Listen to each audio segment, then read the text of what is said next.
stand tall. Words are blades that never fall. Debate like warriors brave. Every thought we give and save. Through the noise we cut clean. Spirited minds sharp and keen. With a spark that lights the night. Join us in this epic fight. Welcome to the Spartan arena, where minds clash and thoughts gleam. In the heat of every word, truth and insight will be heard.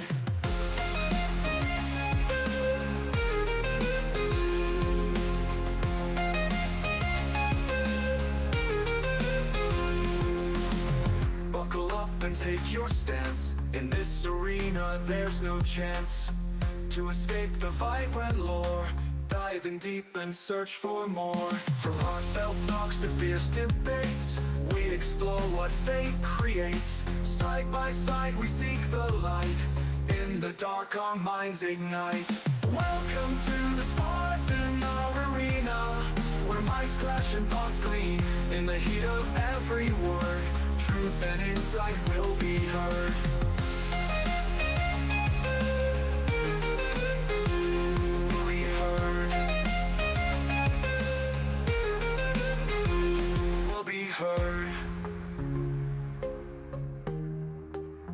Will be heard. Will be heard.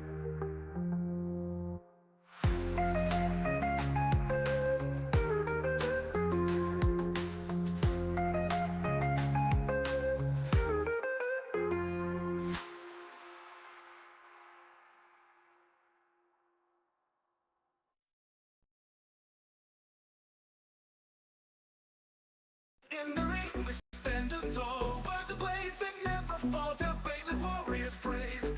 Every thought we give and save.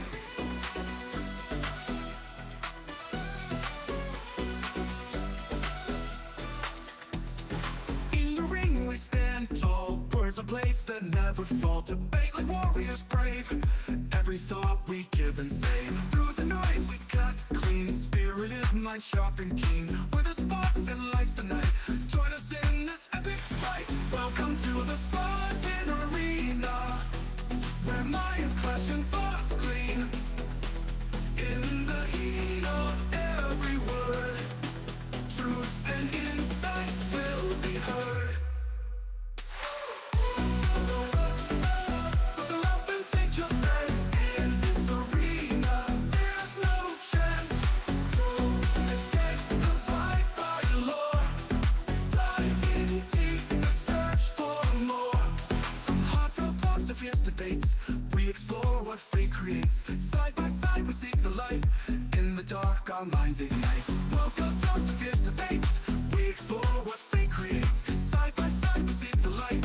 In the dark our minds ignite. Welcome to the Spartan arena, where minds clash and thoughts gleam. In the heat of every word, truth and insight will be heard. Buckle up and take your stance. In this arena, there's no chance to escape the fight by law. Dive in deep and search for more.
What is going on, everybody? We're back at another stream, another live. First of all, I want to apologize. I hit the wrong button when I open intro, so my bad. So you know where you're at. You're at Spartan HQ Network. I am your host, the Spartan, aka Peter. Tonight, we're having an interesting conversation. I think, definitely with the young audience we have is. I think we had this conversation before on the gray area, but we never had it on the Spartan arena, and this is why I picked this topic. Another reason I picked this topic is I made it public lately that I'm in a very healthy relationship and I have two kids now. And my son is not choosing to go to college. And I actually think that is the best route for him. School is really not for him. My daughter is choosing to go to college personally. And this is personal. I might get some heat for this, and that's fine. Is that I personally think college is a scam. But before I get into my open monologue, let's do some housekeeping. Say who's in the chats. King Smith is in the house. He will be listening in. You better, you better. And I need to call you. We have some business meeting you to talk about, buddy. And of course, we have my man Eric. Um, Always a good supporter and a good friend. What's going on, Eric? How are you doing tonight? So the reason I feel college is a scam is because they make you to get take all these courses. Let's say you want to be a lawyer. All right. You might need criminal justice or whatever. Do you really need history to be a lawyer? You may need some math because of lawsuits and all that stuff, but I don't think you need to be a history. So that is my number one niche with college. Ugh, sorry, guys, my back is still smoked from work. Um, so you're paying all this money for college degree, and a good percentage of people who go to college do not use their degree, and that is part of the problem I feel. And the problem is, you go to school because you're raised to say you need an education. I'm not disagreeing in education, but there are different forms of education. There are technical schools, there are trades, there are on job experience. My current position in my job was on job training, meaning I learned my field at doing it. And what I mean by doing it, I started in the restaurant business at 12 years old, busting tables, just cleaning tables, getting tipped out. Then I moved up to, as I got older, to a server. From a server, I moved into a front house assistant manager. Then I left the business. I came back and I started in the back at house doing dishwashing and bar backing. Eventually, I looked at these guys. These guys make more money than I do, the cooks. So that's why I went into the cooking stuff, and I hound my boss. I was, and when I had nothing to do, I was floating over their heads, hovering over them, watching them, and eventually they start putting me on the line and teaching me how to cook. So as I got more experience and more training, I got better and better and better to the point I got myself promoted to back house supervisor, then supervisor to sous chef to executive chef. So, and there are different forms of executive chefs. I have a chef on top of me. He has a chef on top of him, and so on, a corporate chef, and all this stuff. Really fast. Eric is saying, has always been a pain in the that's an understatement, buddy. Always been a pain in the ass is an understatement. So that is what I personally call on on job training experience, and that in my field that is the best kind of training. I worked with a young man once. Comes in, he's going to become the executive chef. I can't remember if it was a supervisor or a sous chef at the time, and he wanted to work the grill station. I looked at the guy like, "You're not fucking ready for this shit, my man." The grill station is in the most dominant and the most heaviest station you can work on in a restaurant business. I don't care which one you are in. It will it will get you. It will put you on your knees if you not have enough experience, because you know how to move. You need to know how long this, the steaks, the burgers, whatever it has to be on the grill. All right, whatever. He's arguing with me. I'm like, all right, motherfucker, I with myself. You want to argue with me? It's your ass on the line, not mine. 10 minutes into it, he was so stressed out, he was puking. And in the field, again, in my field, there are two kinds of chefs. There is a desk chef and a actual working chef. I am lucky enough to have a working chef, and he's a very good chef. Can be a pain in the ass at times, but he is a working chef. But really fast, if he's listening, because I know he kind of tunes in once in a while, I wanted to give him a shout out. I'm not gonna put his name out there, but I wanted to congratulate my chef on his new baby girl who had over the weekend. So congratulations to my chef to that. But there are other fields that is similar. Construction, for example. Um, yes, there are trade schools for construction, but the best people that I met in construction usually learn on job training, meaning they started as a foreman. I'm not a foreman, as a helping hand or apprenticeship, and you worked your ass off to move up. And those are training up. There are other jobs out there, again, you don't need education for, like CDLs.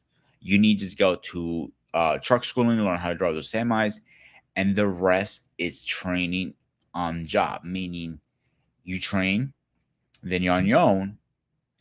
The experience, it becomes your trainer. Over time, you learn how the work is handled. Those are little examples tonight. But there are educations out there that we actually need to survive as humanity. Doctors. Doctors do need to go to school. But again, I don't think you need to be a history major to become a doctor, because you don't need to know, okay, oh, this is a scalpel. The history. No, you don't need that. You need to do, you know, what your training, your training should be, or your schooling should be what your job is about. This is why I have a hard time with colleges.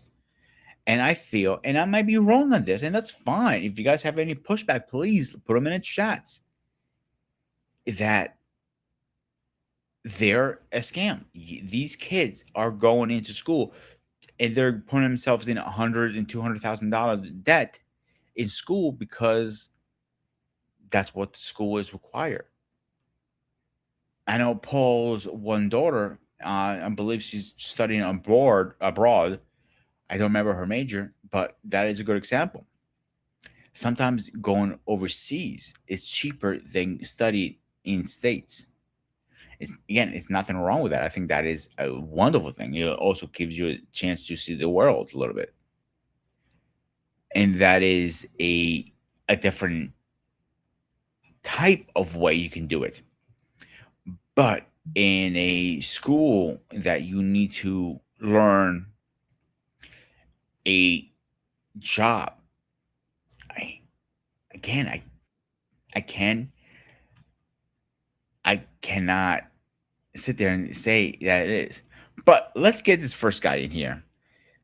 Obviously, he loves his baby oil. He's from Planet Vegeta. He has no idea what that is, but hopefully he can answer that tonight.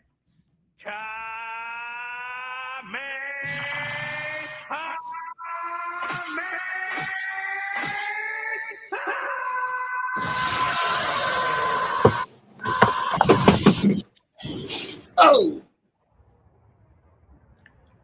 You're right over there? yeah. Trying to get this thing working. I had to do some Yeah, type of you're good. modifications and everything else. Can you hear me? Yeah, I can hear you, but your All right, give me camera's a glitching minute. really bad. Yeah. Oh, I'm So, using my tablet. That's why. okay. So as you're trying to fix your, like, we're both having technical issues. I hit the wrong intro. I opened it up, so trust me. It's been one. It's been one of those weeks, right? Don't feel So bad. It's okay. I don't feel bad. That's the funny part. So I was saying in my opening along, I feel colleges are a scam. I don't know for what you heard. Because did you go to college by the way, Anton? Yeah, I did. I actually did a year and a half at Iona College, now Iona University, before I Mhm. joined the Army. And that was back, oh God, that was about 30 years ago. I went to class, I So let me ask you a started question. in Are you 94. okay? The question I have for I you: Are started you in, using anything? I'm sorry. yeah, I did the college thing first, and then I joined the Army. I shipped out in May of 96, and I haven't been back to the school. I haven't been back to that school in like 30 years, but I've tried the college thing. I did the 4 year college thing, the 2 year college thing, and the one thing I could definitely say that helped is I like the college thing. I like college. I like the environment, the going to class. The I feel like it's a place where you learn to interact with your peers, and that's where things start for the next 4 or 5 years. I feel like supposed to be a controlled environment where you can have those young and dumb teachable moments Some of the, I before agree with that. Education wise, I feel it's a scam in a way because they Wow, make you take all these courses that has nothing to do with your major. right. So my question to you Honest, is: you go ahead. no, I honestly think that college is a very good thing because I don't think it's a scam. I think what it is, it's a challenge of trying to figure out what you want to do. I think it's also a combination, not just what you want to do, but trying to make sense of, you know, where are you going just to go to class, or are you doing this for something else, or a combination of things.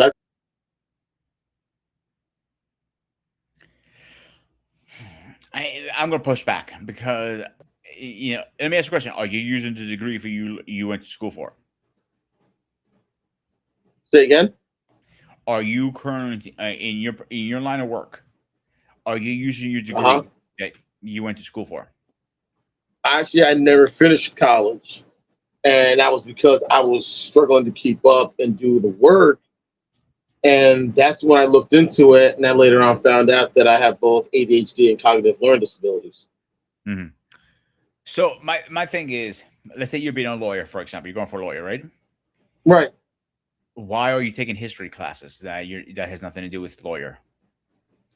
I think it has to do with see if you're willing to do research. That's basically what it is. I'm not saying taking a history class is important. In some cases, it's important. In some cases, it's pointless. But I know when it comes to the law, you have to do a significant amount of research. And when you're in court, if you're going to recite a particular case that's corresponding to the situation that you're in, you have to be on point with that. So I can see why history is important. It's basically the importance of doing research, Okay, trying to then find. what about freaking chemistry? Why are you taking chemistry when you're trying to be a lawyer? Then I think it's about attention to details, but I see your point in that aspect as well. You want people to take classes that pertain to their major, correct. and for some reason, I don't know why. When it comes to some classes, why students have to take classes that has nothing to do with their major at all whatsoever. Now, if you're taking classes in English because you have to do writing, that's definitely understandable. If I'm you're not pushing back on that one. right, like if you're doing like if you're majoring in criminal justice, like my niece, one of my nieces, she's a criminal justice major. I can see why you have to take English because you're gonna have to write briefs, and you got to make sure that everything is correct in every sense of the word. Spelling, word usage, even something as simple as punctuation, That I'm not because pushing these are back. legal If documents. you're a cop and you're writing a report, and you definitely need to know how to write correctly, that makes sense in a court of law. Not pushing back. Exactly. But Exactly. if you're becoming a cop and you're taking a history class, I don't see the point of that, because the cop has nothing to do with that. No, I can see your point in there. I can see your point in that. I can see why you may think something like that is a waste of time. I can definitely understand where you're coming from in that aspect. Mhm. Yes, it Now, does, Eric. Don't remind me. yeah, trust me, I got stuck in it twice today. Oh wow. So even up here, it was hurricane watches all day long. Okay, so let's change the gears a little bit here. Let's say a trade or a technical school. I think Right. they're necessary more than anything, because there are a lot of jobs out there that are trade. I personally went to a trade school when I finished college, not cooking. I was a mechanic for a while. Okay. I left the field because of other reasons. Mostly reasons I didn't like repping people off, and B, I couldn't afford half the fucking tools I needed, to be Oh straight up. wow. Yeah, Okay. because the people don't realize when you become a mechanic, the first 10 years you're in debt in tools, because to use up Oh what you need, and tools are very expensive. You're not gonna buy the local ones. You go to Home Depot, Lowe's. You want to buy the good stuff, the Snap-on stuff, because the they're Snap made. on the Matco. Yep, most mechanics go with Snap-on. To be honest with you, because they're made so fine to fit in certain, certain ways that Right. makes your job a lot easier. But you're also paying for a socket wrench or stuff like something that costs you maybe $500. You're paying like 4 grand for that shit. Yeah. And because unfortunately, I hate saying you buying the name, but in a way, you are buying the name because that's the tool that makes the difference. Exactly. But that is a good example. Like everybody's going for HVAC right now, and I told my son to stay away from HVAC because we is a high demand for HVAC right now. But in 5, 10, 20 years from now, I feel the field is going to be so overpopulated, you're not going to be able to get a job. At least with if you do get a job, not worth good money. Well, I know one of my cousins. He does HVAC work. He was working for Sears at one time while they was still around.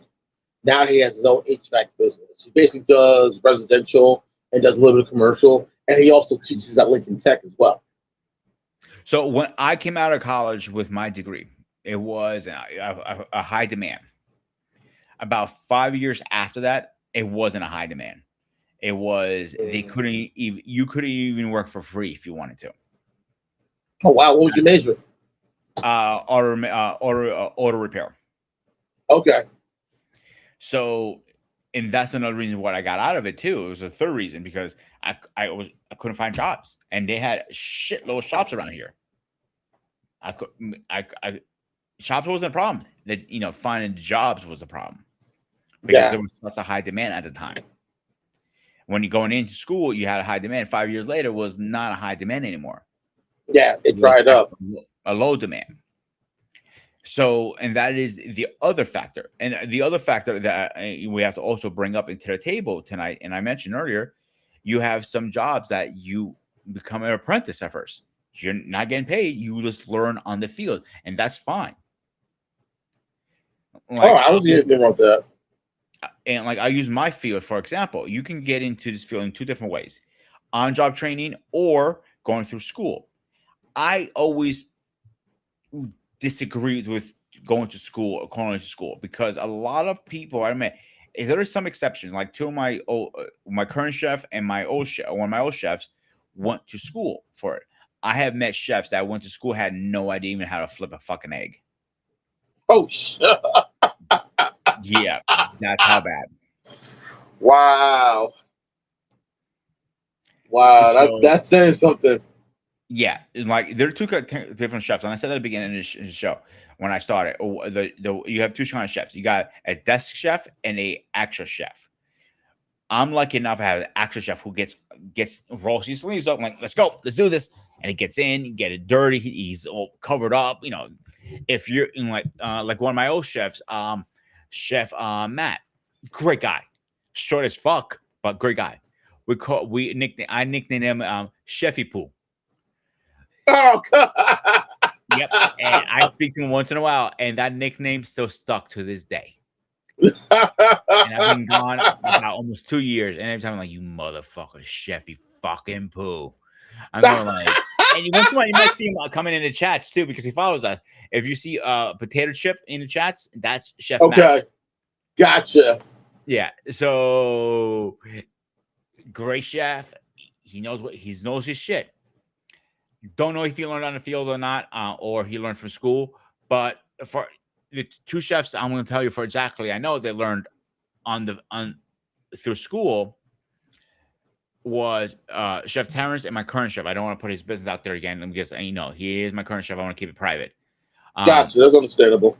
Yeah. So he's an awesome chef. He actually worked with one of his teachers. They used to bring guest chefs in every rotation every month. One of his chefs. Guess who it was? And this is going to blow your mind. Don't tell me. Okay, no, not Emerald Laganza. Not Wolfgang Puck. You're never going to guess. It's from overseas. That's your clue. Oh, God. Now I'm done. I have no idea. Chef Ramsay. Really? Gordon Ramsay himself? Yeah. So he actually is what you see on TV is more like an act at times. Because when he's actually teaching, he's not screaming and yelling. And we do scream and yell like that. I seen the French chefs are the worst. I'm telling you right now. Oh yeah, I've heard stories about them. Bro, I was doing a catering event with this fucking goddamn chef, French. So I had my speed rag, I had all my place set up, and I had a nice decoration, everything, right? This motherfucker, the night before, he went in there. He took a fucking ruler. He measured everything on those plates. One was of a fucking 1/1000 of an inch hair inch off. The next day I come in, he goes, and I pull my rack out, and I was going to start prepping on everything. I had, the salads done already. I had desserts done. I didn't cook the desserts, but I just had a plate of because I'm not a baker. Right. So I was prepping my hot stuff, like I'm prepping on my sheet pans. I was stuffing the mushrooms. Boom. Some mushrooms are this fucking small. Doing a fucking 5,000 of those takes a long fucking time.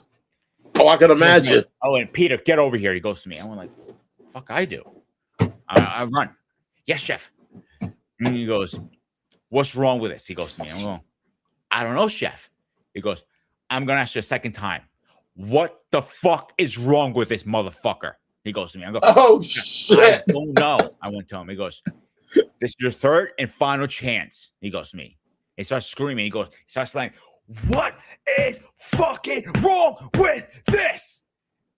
I look at him, chef, I really don't know. He grabs the one plate that was off. It's off by a hair inch. He takes a plate. He winds back all the way. Slams it in my fucking chest. Rubs it. Drops the plate. Wow. And I looked at him I was so fucking mad, bro. I want to fucking spear. I want to do a Goldberg spear on him at this point. I'm like, motherfucker. Wow. You hands on me, you mother piece of shit. He goes to me, go change your fucking shirt right now. I go, chef, I don't have another shirt. Go home. You're done for today. Wow. And I was able to fight that, obviously, and I won that case. That's not a reason why I work for corporate, because you can fight those cases. But those are an example you have to deal with when you're coming up the field. Like I said earlier, I started as a busboy. I worked as a server, assistant manager. I left the field. I came back. I started a dishwasher. Then I came, then I became, a bar back / dishwasher. Then I go, hey, those guys make more money. I want to do their fucking job. So I started and eventually they start training me. Okay. So the one example I gave earlier was I was working, a new chef comes in, fresh out of school. You can tell, you can smell he's a newbie. You can smell. Okay. I'm like, oh Christ almighty. He goes, I'm working the grill. And the grill is the hardest station in any restaurant. I don't care where you work at. It's the most high demanding, high paced, and high stress. All right. And I look at him, dude, you're not ready for this fucking station. I'm the fucking chef. I go, you know what? You're right. You are the fucking chef. It is your fucking. So So about 10 minutes later, he's literally puking of the stress. Wait. He upchucks because it got too demanding. Yep. And there was during dinner rush. Okay, if you know anything about restaurants and you know a little about restaurants, you know, our dinner Yeah, is usually steaks, grill items, right, grilled salmon, burgers. right. That grill is getting nailed. Yeah. I'm talking about two different grills. You got the flat top and the char grill, and those grills are I'm getting fucking hammered. My thing going boom, and they're still popping. And I'm like, I have a line 10 feet, like you can literally do a finish. Yeah. Like, one of these things. I'm like, oh shit. I'm calling my tickets. I'm hanging them up. I'm calling them out. I need a founder. I need this. I need this. I'm like, I need to fire this. I'm like, I'm screaming going on. And this guy go, I'm going, where the fuck is this guy? I think my fucking guy needs some more here. He works the grill. I'm calling the window now. All right. And he goes, Pete, go check the fucking bathroom. I couldn't remember if I was a supervisor or a sous chef at the time. So I looked in the bathroom. Okay. And that's one of the few kitchens we had a bathroom in the kitchen, and it's common. Oh wow. Yeah. So it's not right in the kitchen; it's like around a corner. No, I get what you're saying. And the door is cracked open. I go, I'm go. I'm like, what the fuck is what, dude? Clean your fucking face and get on the fucking line. It's too stressful. I went, you little fucking bitch. I went to him. Be a fucking man. Grow your fucking dick on and put your shirt on and be a shit. You got a pair. He goes, no. Yeah, but I didn't know. And I was like, I was like, I go into the owner. I'm like, yo, get this motherfucker out of my kitchen. He goes, what happened? Go find the bathroom. He goes, huh? Go find a bathroom. I'm like, what are you talking about? I'm like, go to the fucking bathroom. Yeah, he goes up to him like, you're done. Go home. I need to talk to my partner and see if you can. Like, if you cannot handle this stress, and it was on a Wednesday or Tuesday, our slower. Oh, that's nothing. Yeah, we're averaging about 7,000 a night. That's nothing. On a Friday night, we're averaging about 20 grand to 30 grand. No, I can imagine. Meal. No, I can imagine because in town where I live, I know the people of this one steakhouse, this one restaurant. I don't want to give the name, put them out there like that. I've known them for a very good time. I've known them for a long time. Their dad bought this restaurant about maybe 15, 20 years ago. He wanted to go into the business. He used to run a coffee shop, and he wanted to get into the restaurant business. So he got into it. 3 of his kids work with him. 2 of his daughters and his son got involved as well. He's retired, and now the kids run the restaurant. It's one of those restaurants. I've known this family for so long. My wife and I got invited to 2 of their daughters' weddings.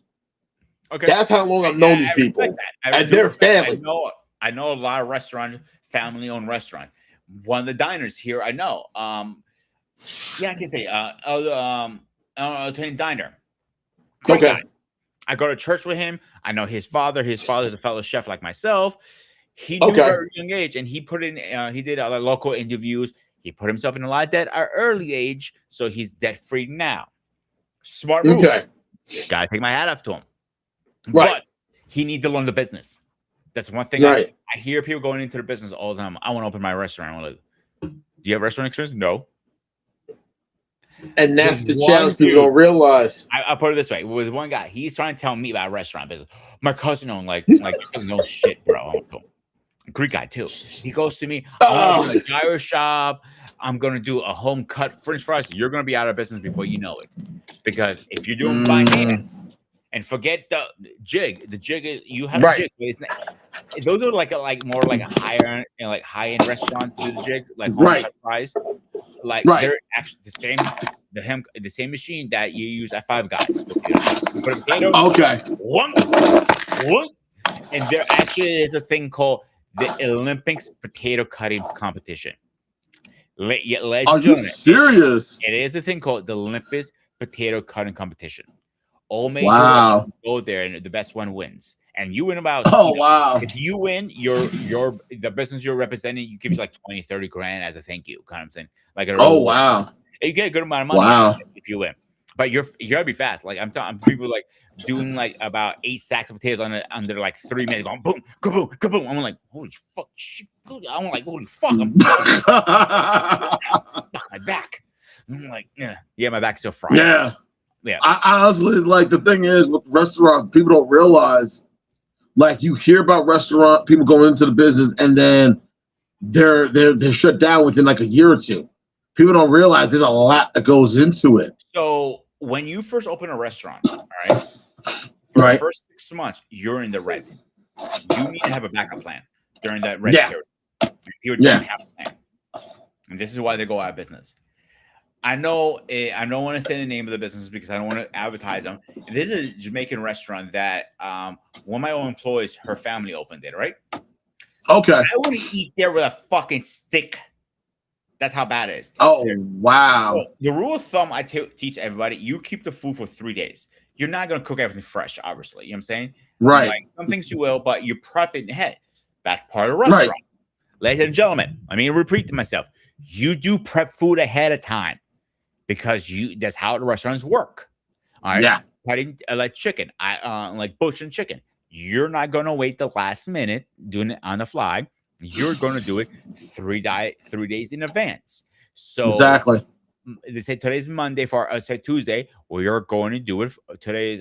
So Thursday or Friday, you're going to cut today's. You know what I'm saying? If you go through that earlier to say, oh, you're busier on Wednesday and you went through Thursday, now you have to up your numbers and so on. Exactly. And so on. They're keeping food for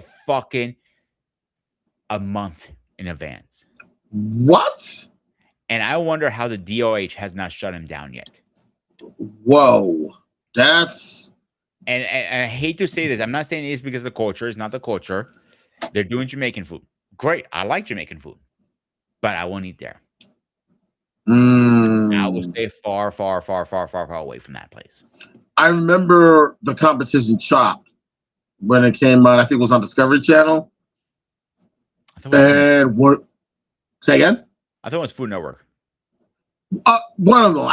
One of them. But I think Food Network falls under it. But anywho, I remember one of the competitors, and he opened up a restaurant in Miami, and it was a combination of traditional West Indian, many variances of it, Jamaican, Asian, Guyanese. He found a way to fuse it with Japanese food, Japanese, Italian, Greek, and he's been doing it for the last couple of years. And from what I've heard, he's done pretty well. So believe it or not, fusion foods are on the rise right now. Yeah, I remember going to a restaurant in a city. What we're talking about. Most of these people have not gone to school. They learned it on the field. I had a young lady, and not a young lady anymore. She's older than me. I get what you're saying. I get what you're saying. So when I worked with her in an office building. All right. Okay. So we did health insurance. I worked for the same company I worked for then. I do now. It was my first round with them because I've been off and on with them for years. All right. Gotcha. So she loved baking. That was her thing. So she started doing a little bit of things on the side for her co-workers, people, and stuff like that. Great. Extra money.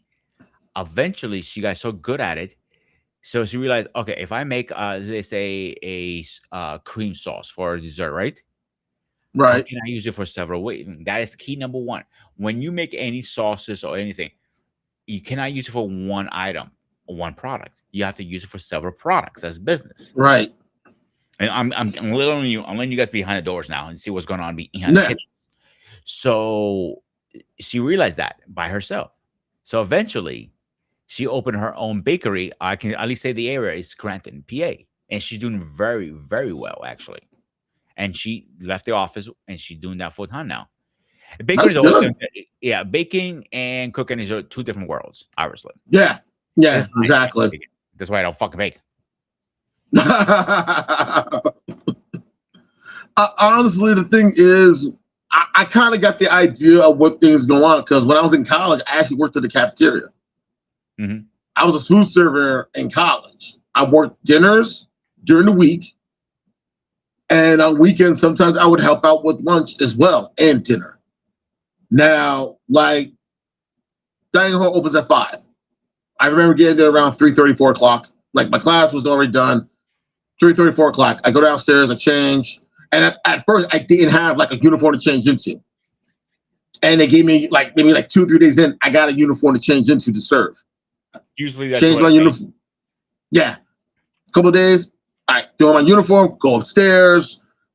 I'm like, once you go inside, you go down the stairs, once you open the doors, it's like hot trays to the left and kind of like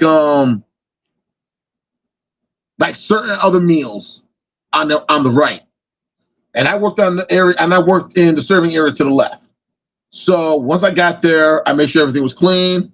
I put my water in the hot warmers and everything else. I made sure there was the right amount of water. People don't realize you have to put a significant amount of water in there.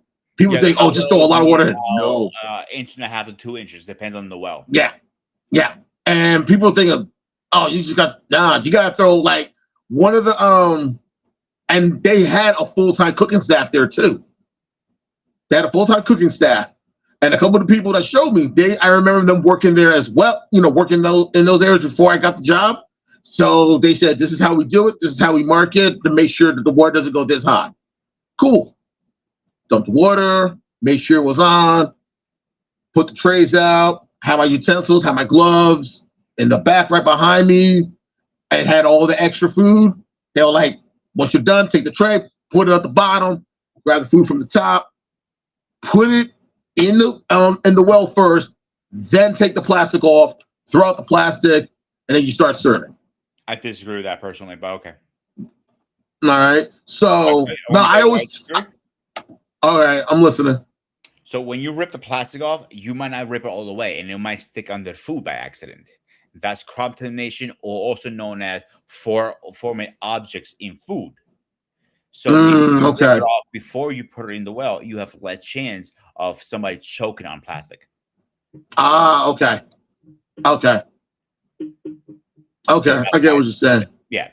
Gotcha. All right. So we got to set up, start serving and everything. Did that all dinner time. After we were done, whatever we didn't use, wrap it back up.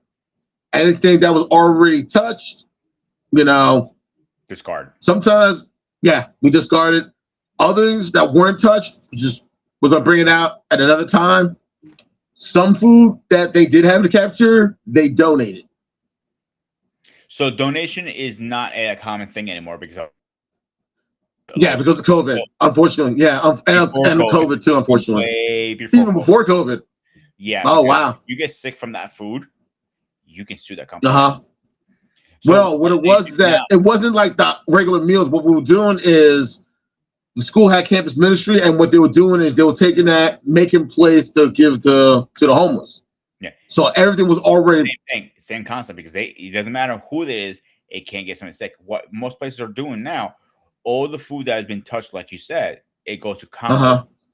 Compost usually go to farmers for piggies, landscaping, whatever. All right.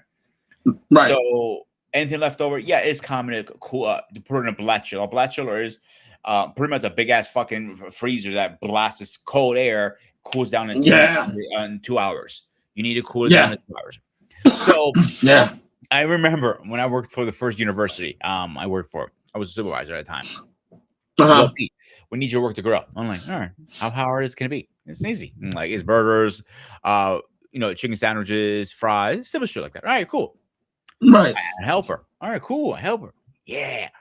I go, can you fill up the well? Like, yeah. I'm like, how hard is it? Like, dump the water, and usually some corrosion on the bottom of it. It shows you where the water line is. I told him, like, this there. He dumps the water. He goes, fills it up, dumps it again, fills up. I'm watching him for like 5 minutes. Like, I'm laughing my ass off. I go, hey, dum dum. And he goes, who you calling dum dum? You dum dum. How about you close the valve first and then put the water in? That'd be very smart. Yeah. What's that? He goes, turns around and goes, what's a valve?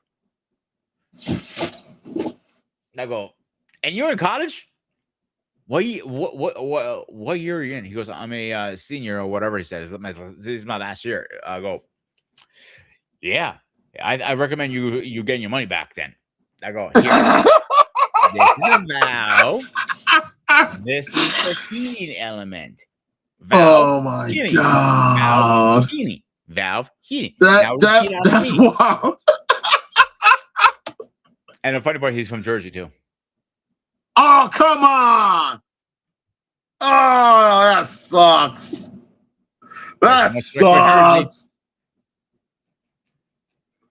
Oh, come on. Oh, damn. I mean, the real cool thing I liked about working in the cafeteria, I have to give a lot of those workers credit because it's a lot that goes into preparing the food at a college or a university. It's a lot. And the thing is that some schools, they got more than, of course, they got a significant number spread out, and the staffs have to get it done, and salute to them. But the one thing I can So say, I remember when I went to the same university I worked at. All right, Mhm. I interviewed over the phone because I was at too far away. We couldn't figure it out. He offered me the job Right, over the phone. So eventually I was able to go in and meet the chef one on one. He came in right. through the kitchen. I go like, holy shit, this fucking place is big. When I start working it, it's not really that big. You know, it makes you look bigger than it is. Right. But what makes the university schools kitchen works is not the chefs, it's not the cooks, is the prep team. If your Yeah, prep team is not solid, your cooks are not solid, and your chefs are not solid. yeah, You don't realize that. yeah. You know how many times I I stay learned late that. as a supervisor? You know how many times I stay late to 1 a.m. doing dishes there Oh, I can imagine. as a cook, supervisor cook? Yeah, I can imagine. Let me teach you guys. Let me teach Trust you me. guys anything. If I'm teaching you guys, we're talking about work. This is experience we're talking about now, right? Right. So one thing I'm going to teach everybody right now: how can you tell you got a good supervisor or manager? Where's the answer? Do you know the answer, Anton? Oh, wow. I'm going to You give you the trust your answer right now. crew. No. If your supervisor is able to downgrade himself to do a different job, it doesn't pay his. That's how I know he's a good supervisor. As a chef, Mm, I do dishes all the time. It doesn't make me less than the next person. It shows more respect. gotcha. I go up there fucking filthy from the dishes. Like I'm fucking sweaty. I'm annoyed. I'm Yeah, pissed I off. was always one, and that's the thing. I was wondering, college, why some of the chefs were doing some of the other stuff, and I'm like, these guys cook and everything else. They got everything in order. They did a great job. Why are they doing this? I never realized it, and no one ever answered the question for me. And I don't think I ever asked it. But this is my first time realizing now that's why they do those things. Okay, now I never knew that. Now, here's the thing. Working in the kitchen at a college campus is one thing. Doing KP when I went to basic training is another. Mhm. Keep going, sorry. Because the thing is, yes, it's almost like working in the chow hall. It's kind of like it's almost like the dining facility at a college campus, but it's a lot different. You do have a full-time staff there and everything else. Oh, absolutely. So You got a here's the full-time problem staff. with the staffs in any school, elementary school, high school, middle school, universities. This is a problem where this is why you rotate staff so fast. A teacher has the option to spread her check out over the years. Over the Right, year. We don't have the option. So when there's no kids, no food, no work, right? right, You make it. I was one of the lucky ones. They called me back early to work with the athletes. Okay, it didn't right. always work like that, but I got lucky in the winter Yeah, break. yeah. You get laid off for a month in the winter. Unemployment, unfortunately, does not pay that well. That's why a lot of Mhm. people don't stay in university. What universities are beneficial for is if you have a second job or a business, you just need benefits. Or Right, B, if you're, let's say in your case, for example, your wife works full time and you just need mhm. something part time just to fill the hours in.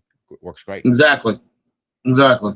Or you have retired or something that you have another income coming in and just helps out. That's how you do it. Yeah, I am. And when I was doing like in basic training, I can also tell you this: when you had everybody did KP, every recruit in my battalion, we have all done KP at least twice. during a 9-week span. You can't say you were in the military, you went through basic training, and you never did KP. That is next to impossible. Everybody's doing KP, regardless. Cooking in the chow hall, right? You got it. Making. They're actually getting away from that now. Really? Yeah, there are a lot of jobs on U.S. jobs that requires like cooks, like myself. They're asking of cooks. You may have you guys come in and help out here and there a little bit, or serve. Right. But most of the guys, a lot of like Toby Hanna Army people are civilians cooking. Yeah. Oh, wow. Maryland base, civilians again. Aberdeen Brew Grounds. Yep, all civilians. And to me, that's a dream job for me personally. If I can get in that shit, I'm fucking set. That is a dream job for me. I mean, the thing is also like when you go through basic training, everyone does that. Everyone's contributing in some way, shape, or form to KP. And one drill sergeant within the battalion. Maybe at boot camp they should do that, but at normal active basis, it's different. Yeah, they always. Yeah, I know they have either all civilians or they have a combination of civilian and military. Yeah, and I know that there's some bases that they only have, military. It really depends on the base. That's what it is. Yeah, I think bigger the base, more help they need, and it might need more civilians than anything. But I know usually some of the head chefs are active military. So your boss might be a military guy and he's a hard ass or not. If you're in the kitchen world, you know how to deal with the bullshit. You know what I'm saying? Right, right. To me, that's a dream job. But those jobs do pay very well. I'm not going to deny it. The military jobs pay very, very well for us. Oh, yeah. I remember my battalion, the one person that ran, the man that ran that chow hall was retired Army, first sergeant. His chow hall not only was the best chow hall at Fort Jackson 5 years running, but his chow hall was also one of the top within U.S. Army TRADOC, within all the training bases, 3 years running. He took pride in his chow hall, making sure it was above standard. Mm-hmm. I'm talking about this guy was so good. This guy, you ever heard the term looking for a black cat in a dark room that's not there? Mm-hmm. He will find that black cat in that dark room. That's how good his eyes are. That's how chefs need to be. And I'm talking about one time I was on duty for KP and we cleaned up. Everything was done and everything else. And we weren't getting released. He came out. Hey, yo, drill sergeant, my chow hall's still dirty. All right, no problem, Todd. All right, privates. Get everything together, this, that, and the other. We're looking around trying to figure out what the hell's going on. He comes back out. My chow hall's still dirty. All the chairs are in place, like tables wiped down, chairs in place. Everything's put away where it's supposed to be. Floor was swept, floor is mopped, wiped down. Everything is like, came back out a third time. My chow hall's still dirty. Taken outside, got smoked, came back inside. You know what it was? There was a dust bunny. Like in one of the corners near the door, there was this one corner booth. Found a dust bunny in that area. Grabbed it. Threw it in the pocket and everything else. He comes back out. All right, drill, sir. All right, drill. My chow hall's clean. You can dismiss him. And what? I'm like, what the fuck? We got smoke for a fucking dust bunny? I like this guy, actually. I'm like, yo, what the fuck is this? I'm gonna let this guy in a minute, but so what I used to do in a couple of my kitchens, because I like a clean floor. Mopping doesn't do the shit in the kitchens. I usually take buckets. I usually keep the pickle buckets, fill them with Don. Don does the best job, in my personal opinion. However, I used to dump it. All right, guys, hit the plank. And they knew when I said that. We deck scrub the floor, start scrubbing them. Then squeegee, dry mop it. It takes about 45 minutes or an hour. Depends how you want to get home faster. Start This is scrubbing. how you do it. So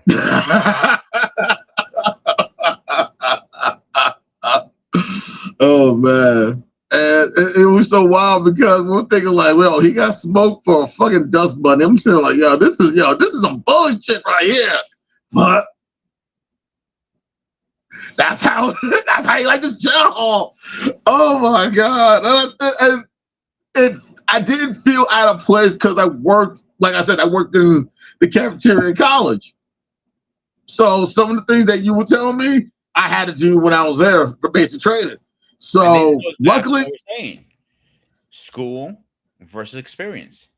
mm-hmm. If you're an experienced chef, you know what to look for. Yeah.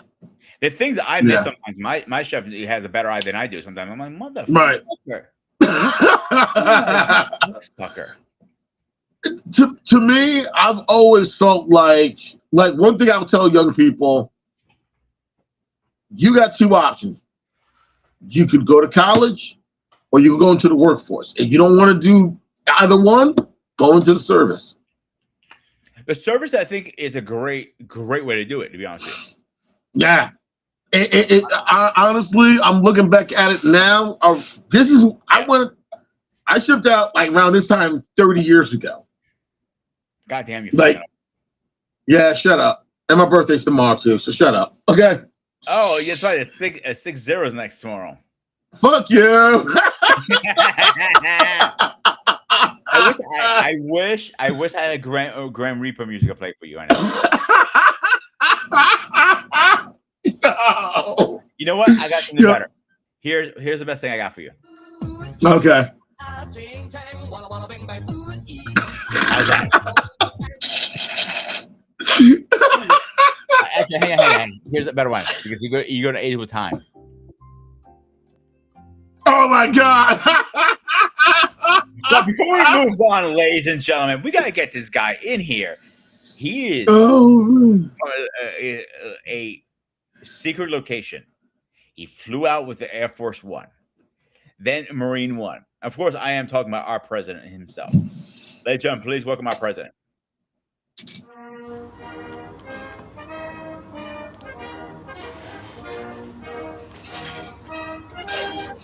Mr. President, how are we doing tonight, my man?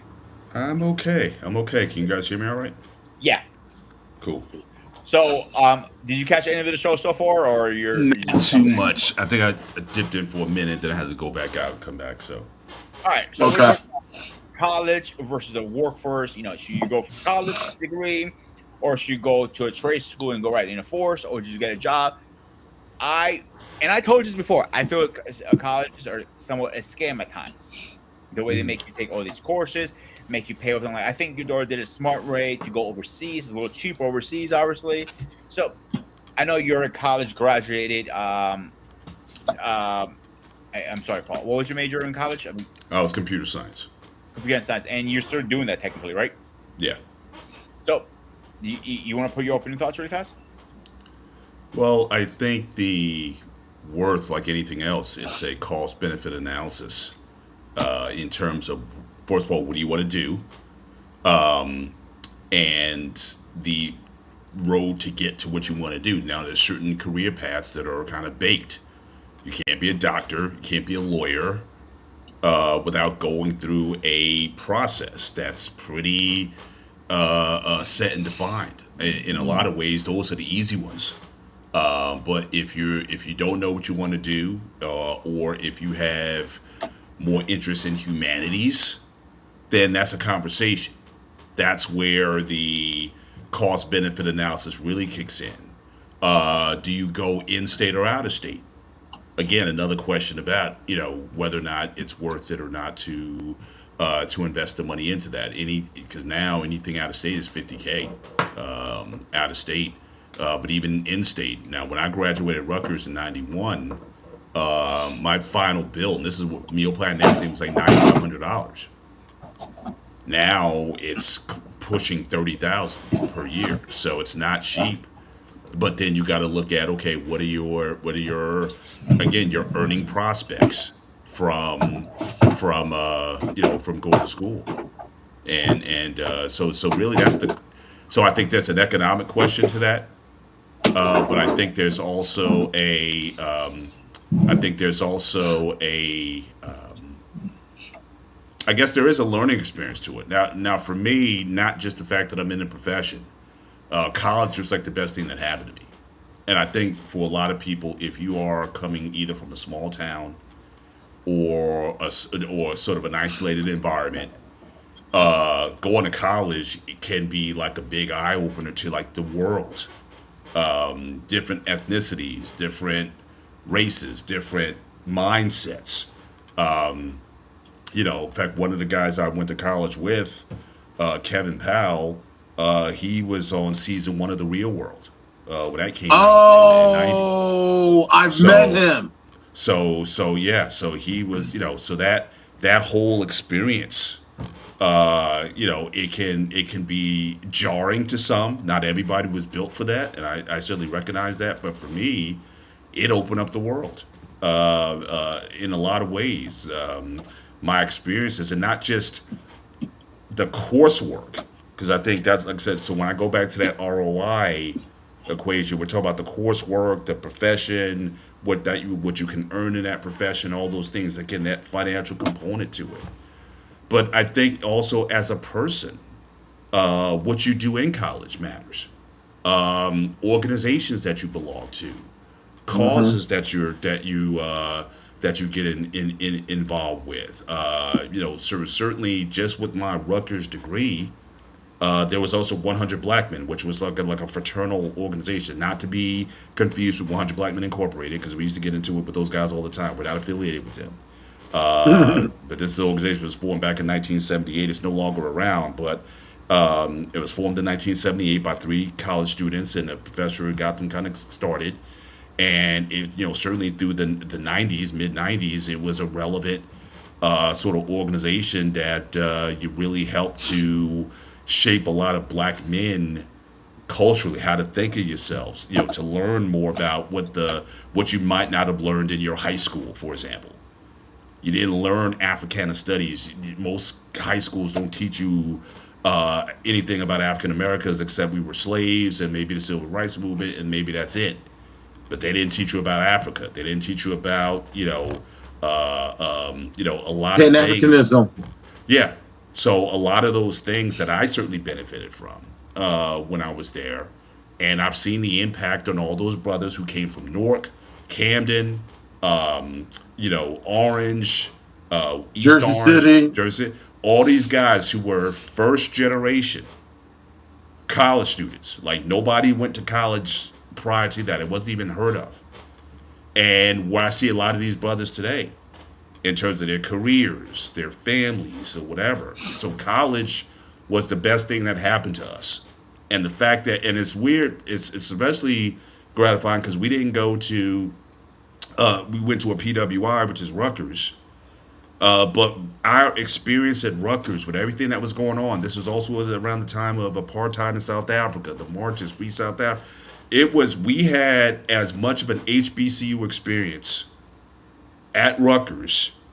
The professors we had, Professor Ivan Hmm. Van Sertima, who lived in the same town, Highland Park, lived in the same town as us. I mean, genius in Afroecology and African achievement and blacks that came before Columbus and blacks in science. And so we had top professors, Amiri Baraka, you know, we had, you know, we could compete with anybody. And so that the experience of college, being a part of organizations, joining things, coming out of your shell, being part of something that's bigger than yourself. I think those are invaluable lessons, but unfortunately, those invaluable lessons are coming at value now because of the cost of college. Right. I will certainly admit that because by the time I would say by my second year, most of my college loans were mostly paid off. Now it's taking people 7, 8, 10 years to pay off your college loans, and that's if you got a decent job. So all the Yeah. things I'm saying, there is a romanticism about, again, not only the time. Again, you had Fresh Prince of Bel Air, you had A Different World, you had The Hmm. Cosby Show. I mean, we were all in this upward mobile less black people get together. You had the Million Man March a few years later. You had Hmm. Rodney King the year before. I mean, there was such a wave of, yeah, let's get our degrees, let's get educated, let's get in there, let's make a difference, let's. So there was a call on a lot of us in the late 80s and the early 90s to really be a part of something, and the educational component was a part of that. Now, again, fast forward 30 years, in fact, I posted a picture, I'm sure you guys saw on my Facebook. I was the first one in my family to graduate from a 4-year college or university. I've Oh had wow. sisters went to 2 years associates, went to Essex County and all that, but I was the first. And I'm proud to say that all my daughters graduated also from Rutgers. And I got a picture. I dusted off my old degree, and I saw so that one. we were all posing. When I got them all placard up, and we took that picture of the all of us, and we're all Rutgers grads. And my wife works at Rutgers, so we are a Rutgers family.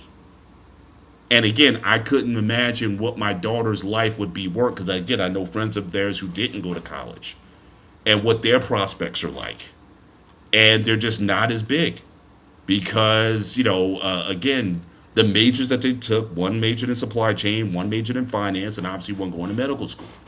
So like I said, so that's the financial aspect of it that you need to account for. Now, could the other two have done finance or supply chain or whatever without going to a 4-year college, or maybe learning online or something? Possibly.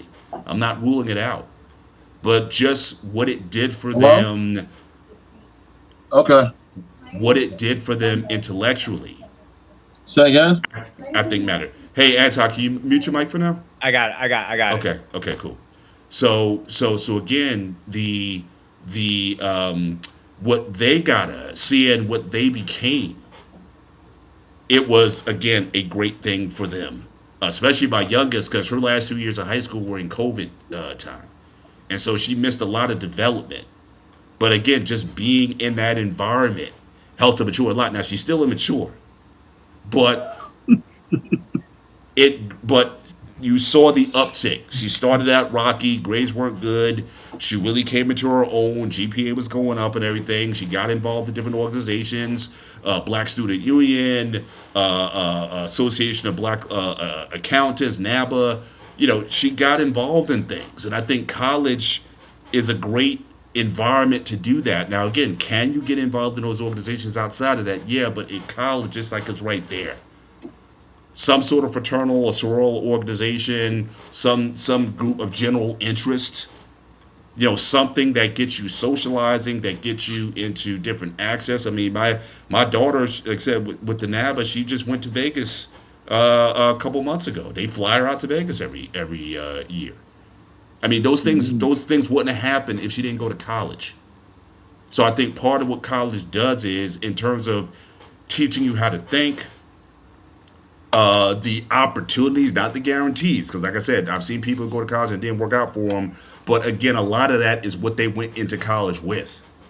They never broke out of their shell, or they never, whatever anxieties or whatever was there, they never felt they belonged. If you're the kind of the oddball type, who you didn't find your tribe. Because one thing I would say with college, and I would say tell anybody, in fact, a good friend of mine who's a counselor there, he talked about it also. Like, a lot of first year students at Rutgers, for example, dropped out because obviously money was an issue, but it was too big. It was like when Hmm. you get into a big university like Rutgers, you need to find a community that not only you can connect with, but also motivates and encourages you to grow and to do well, because you want to stay in that community. Like I said, 100 black men, yeah, you can join, but if you didn't get the grades, you're going to be out. And so for a lot of us, like I said, you need that environment to say, come on, let's do this. You know, Friends who hang around who talk about the future.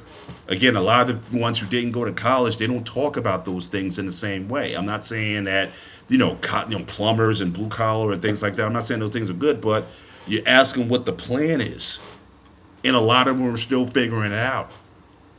But at every level, even my daughter at college, at medical school now. Now she lost, unfortunately, a good friend of hers. A couple friends of hers are not going back because, again, there's a high attrition rate in medical school as well. But it's important that you find your tribe of people who you know you're doing the same grind, maybe not the same major, but the same grind. That look, they getting up every day, I gotta get up every day. Hmm. And that's how you grow and advance in that particular setting. Now HBCUs, I think they prioritize a lot of that, but the problem is most HBCUs are certainly out of New Jersey, and again it's 50K and up. And again, unless you are very specific about a major that's going to be paying you a lot of money, or at least on a career path that's going to pay you a lot of money, you're going to be saddled with $200,000 in debt, and you'll spend the rest of your life paying it off. And like I said, I think that that is just too much of a price tag for a lot of people to have to pay to get those experiences. As important as those things are, I know I wouldn't be the person I am today without college. I don't think my daughters are the young women that they are today without that college experience. And when my grandkids, when they go, it might be an open question. The whole landscape might be different. But I think certainly, I think just the idea of higher education goes beyond just the classroom. I think that it is for a person to be whole. I think it gives you some things. Now again, you could go into the army, you can go into the military. I think that can give you a similar experience, especially that brotherhood. I'm sure Anti, you can speak to that. That brotherhood and guys again rowing their oars in the same direction. I think you can certainly get that in that environment. But I think for a lot of people, and that's why I always said to, if you're a 18-year-old, you don't know what to do, join the military, or maybe work in a profession that like a cruise line. Work in a cruise line. Work on something that gets you out of Smallville and gets you thinking about the world differently. And that's one thing that college does. It challenges your localized thinking of this is how the world is. And you see other perspectives and stuff. I mean, we had the Israel Palestine thing that's going on. We were doing that back then. Had this organization big on campus, RASI, Rutgers Association for Zionism in Israel. They used to have protests all the time. I mean, it was hot. It's like nothing. It's amazing how things don't change. RASI was doing protest marches on College Ave back then, and even though they don't exist anymore, you still have that same stuff going on now. So a lot of things haven't changed, but the energy of the vibe of the place. Yeah, I would love everybody to have that experience, but certainly I recognize the economic realities that don't make that possible for everyone, especially if you want to go into, like I said, a humanities or liberal arts, or even something like teaching. As much as we need teachers and professors and things of that nature, again, until they're going to put some real money behind it, I don't think there should be any teacher that makes under $100,000. Now, look, I'm not running for office, so I'm not making any campaign pledges or anything like that.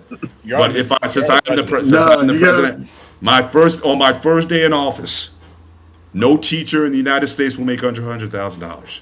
That's executive order day one. So I'll say that. But I think it is valuable, and we need that to take place. But yeah, I think that even teaching profession, that is something that again you got to weigh, unless you really want to do that. And again, you got to also weigh. Yeah, you can do that, but do you have to do it at Yale? Or do you have to do it at Notre Dame? Can you do it at Rutgers? And really, I mean, the thing is, even though, my kids went to Rutgers, again, it brought down the finances. Because like I said, everywhere we went, 56,000, 60,000 for a school that's not even on Rutgers level. Like I said, Howard was like 50,000.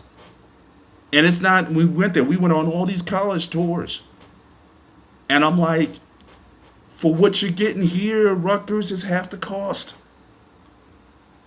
And as much as they were like, the idea, and they sell you the dream, yeah, here, and you got to have homecoming and all the vibe, and it's dope. I would love my kids to have this. But since we're going to be shouldering the bulk of the cost, and the fact that your mom works there, we get a little aid there too. So I'm grateful that they saw the logic. I'm grateful that they saw the opportunity that, hey, this is what's available. And especially when my daughter got into my oldest, when she got into Rutgers, New Brunswick, because getting into New Brunswick is very challenging right now. Very. Yeah. You can get to Norfolk Camden a lot easier than you can to New Brunswick. When I was like, look, you got into New Brunswick, when you had all these kids, all these international students trying to get into New Brunswick, please. In fact, that's how we got our dog. I said, look, if you go to Rutgers, she was like, well, can I have a dog? I said, yes. We'll get the dog, and that's how we got Doctor Strange. So yeah. So that's so again so is it worth it? Again, you got to go through that questionnaire. What's the ROI? What do you want to do? And like I said, doctor, lawyer, that's fixed. I don't know about engineering, but I would think maybe there's certainly some engineering, biomedical engineering, chemical, all that stuff. Yeah, that's fixed. You're not changing that if you have a desire and a capacity for that. Because I know I would have failed Chem. Like Chem 1 takes most of it.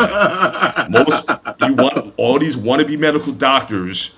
If you survive Chem 1, okay, you got a shot. My daughter, look, can I tell you, she got through. She's not. I wouldn't call her a wonder kid by any means. But I'm like, you survived Chem 1 and all those, courses that intentionally weed people out. I'm like, hey, I think you got something here. And she just kind of continued with it. And then as far as going out of the country, I mean, there really weren't a lot of offers. I mean, to be honest, like I said, she's not top age. Her MCAT scores were average, so it wasn't like you had a lot of schools knocking down the door to say, hey, come to our school. So it's some limited choices, and the fact that my niece graduated from there back in 23, that also kind of gave us some assurance also, because it's like, look, she knows the path, she kind of knows the environment, someone who's gone there, and she came out, and in fact, she's an OB. She's about to graduate from a residency as an OB, and so the decision was kind of made, and the way I look at things, I don't like a ton of choices anyway. If you had 20 colleges coming your way or whatever, that's a little harder for me to deal with. So I like, if these are your only options, then these might be the options. And that's how I've always taught them how to think about things. Like if they didn't ever get what they wanted technically, then my thing has always been, well, maybe this is the path that you need to go in then. Sometimes the open door is the right door to go through. And so, that helped us dissuade a lot of the, anxiety that they might have had around, where to go to school or where to go or, what to do in certain situations. So it's a complicated question. But I would admit that, especially with the increasing costs, and especially for stuff that, like I said, Rutgers wasn't known for athletics back in the day. I mean, they poured so much money into the football team and the Big Ten and all that. And yeah, I'm sure they get a little bit of money from that. But I don't know if that driving up the cost of what used to be known for, and still is known for again, an educational institution, a higher learning institution. I know the business school is highly ranked in the country. Again, I had two daughters who went there. So it's all those things being said, I still lean yes, but again, only if you have aptitudes or you have a desire to go in certain directions. I would still say it's worth it. But if you could do it for a reasonable price, then I would say go, because I think the person that you become through that experience, you do a lot of growing up in that environment. I think that's also useful and beneficial to people. Yeah, I got to second that, Paul, because one of the things I told my nieces and that's like I told my niece, she's going to Rutgers now because she's on the nerd campus. And one of the things I told my nieces and nephews, and I even told this to my in-law, to my one brother-in-law, college isn't the 13th grade. College is more than just about going to class and doing your assignments. It's going to class and hanging out with your peers and going to events and interaction with other students and a lot of other things associated with it. That's what the college experience is supposed to be. It's not the 4-year thing anymore. Okay, if it takes 5 years, it takes 6 years, it happens. As long as you go across that stage to get the sheepskin, that's what counts. That's what matters. Right. Take advantage of what they have to offer. Got it, definitely.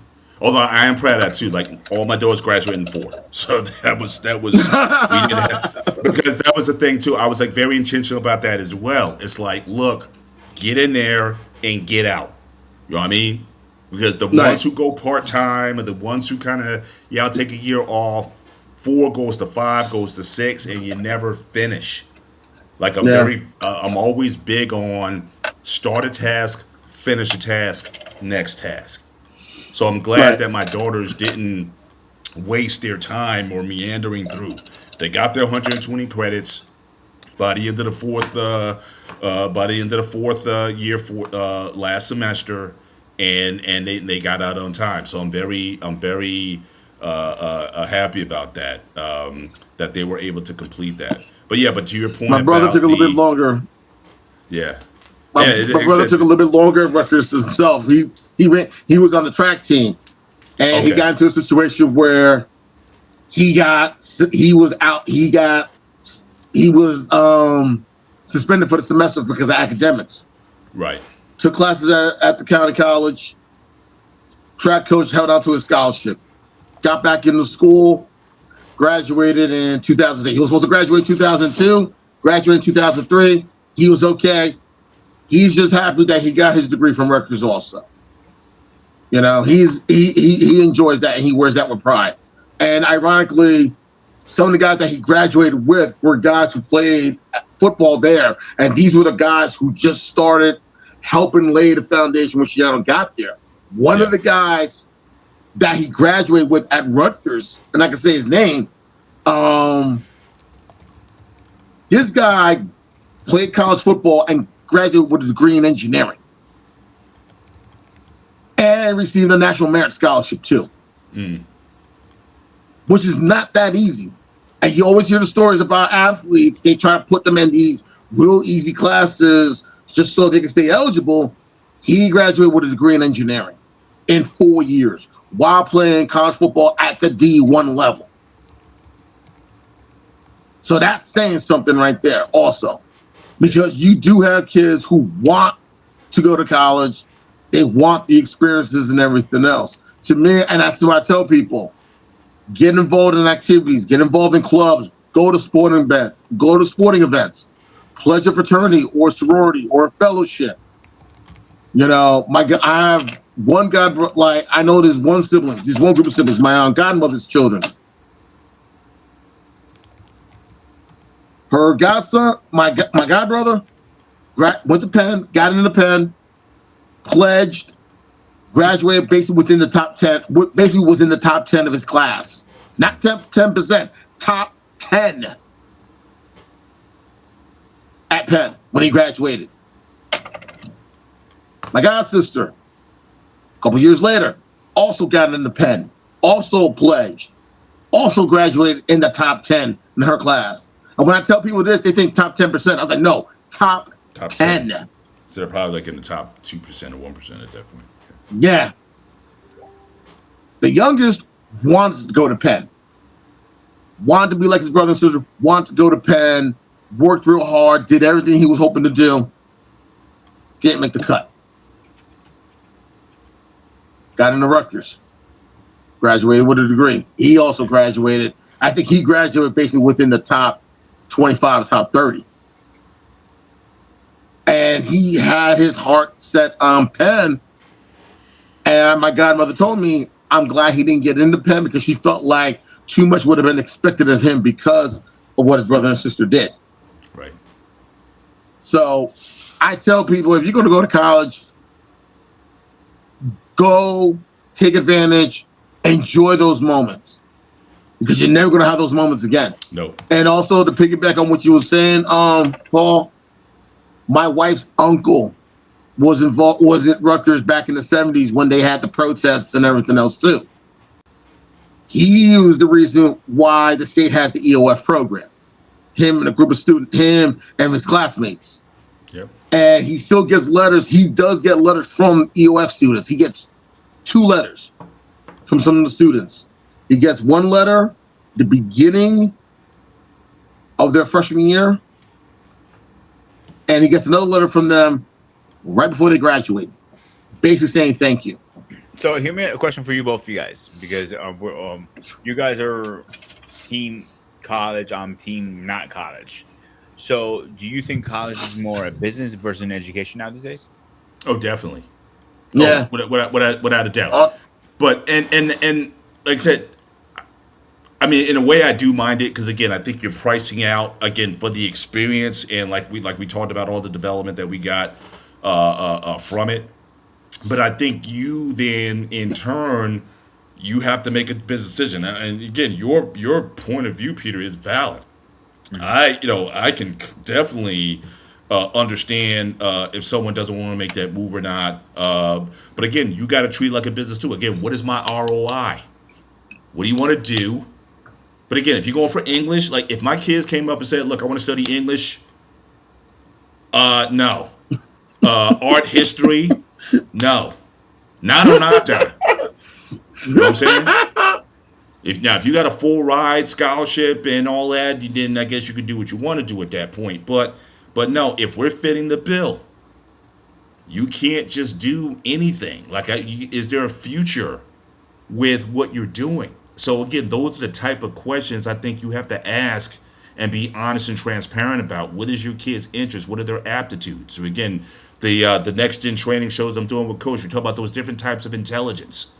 What are they? Are they more mathematically oriented? Are they environmental? Are they introspective? I mean, what you got to know your kid, and there needs to be some very honest conversation about that world and about that life if you want that or not. And if you don't, then certainly don't force the kid into it. So I'm happy you mentioned this. I'll tell you why. So I knew this young lady I used to work with, and we were talking over coffee when they were getting coffee. And as we're talking, her daughter just went to college. Her son is also in the same field I am, so he really went to culinary school, dropped out, and learned more in the field. Great choice in his matter, in my opinion. But when I was talking to her, and she was telling me her daughter's going something into the in music business kind of thing, with arts and everything, and the field is so small. It's literally a Russian roulette if you get the job. I go, why don't you talk to her out of it? They're like, well, that's what she wants to do. I want her to be happy. I'm like, no. Fuck being happy. You need to make money eventually. You used to do what you like to do, but first you have to make sure you pick the right career, Right. so you can make bill. Like you just said, Paul, you flipping the bill. You're not just going to pick anything and anything. If you say, Right. "Oh, I want to be a game designer," and that's very hard to get into. Like, Yeah, it's interesting. Like I was computer science. I wouldn't tell my kid to get into computer science today. Like I wouldn't. Engineering maybe, but not computer science. Anything with programming, because again, especially with AI now, I mean, they're literally having AI. Look, make me a program that does X, Y, Z, and the AI does it. So, or if it's not AI, it's outsourcing, because that was the thing certainly in the late '90s, early 2000s. When you started to have these companies start to outsource IT jobs to India and to China and to Middle East, that was a major hit. It was hit my pocket. Like my income got cut in half because of outsourcing. You know what I'm saying? So again, a lot of people got affected. A lot of people literally had to train. I think there was like a 60-minute story on it. You had people who had their severance conditional to training their replacements overseas. So you had a lot of that kind of thing going on as well. So if it can be done with internet and with globalization, if your job can be replaced by another person that's either cheaper or now it's being replaced by a bot, yeah, stay away from that. So again, that's what I'm saying. And you got to do it by today's calculus. Just because, hey, being a game designer is cool, but again, if you look at a lot of these games, you even watch the movies now, right? If you stay for if you stay for the end credits, look at all the names, especially once you get to the special effects team. All those people are outsourced. Frank Johnson.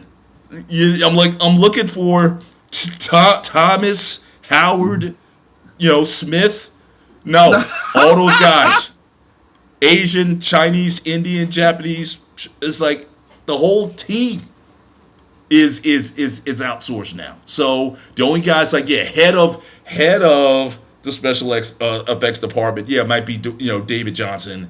Everybody Right. else, no. So The again, only Exactly. person that I know that is going into computers right now, the study is doing a AI engineering, AI science, something like that. So he's learning how to program the AIs pretty much to do the right, job what we stuff like right, that makes sense to me if you're going into school for like that.